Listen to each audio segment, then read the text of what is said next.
মূর্তি ভাঙ্গার বিষয়ে ধর্ম ব্যবসায়ী মামুনুল হক জানি কি বলেছিল, আপনাদের কি স্মরণ আছে সে কথা? সেই মূর্তি যদি আমার বাবারও মূর্তি কেউ নির্মাণ করে, আমি সেই মূর্তিও ভেঙে গুড়িয়ে দেব।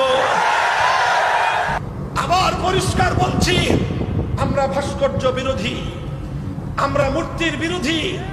সেই মূর্তি যদি বঙ্গবন্ধুর হয়, সেই মূর্তির বিরোধীও আমরা। সেই ভাস্কর্য বা মূর্তি যদি প্রেসিডেন্ট জিয়াউর রহমানের হয়, আমরা সেই মূর্তিরও বিরোধী। সেই মূর্তি যদি আমার বাবারও মূর্তি কেউ নির্মাণ করে, আমি সেই মূর্তিও ভেঙে গুড়িয়ে দেব। কিরে ওই ধর্ম ব্যবসায়ী জঙ্গি গোষ্ঠীরা, তোরা এখন কোথায়? তোদের আব্বা, তোদের গডফাদার, তোদের বাবা মূর্তি বানিয়েছে জনগণের অর্থে, তোদের অর্থে। এখন কি তোদের কাছে পাপ হবে না?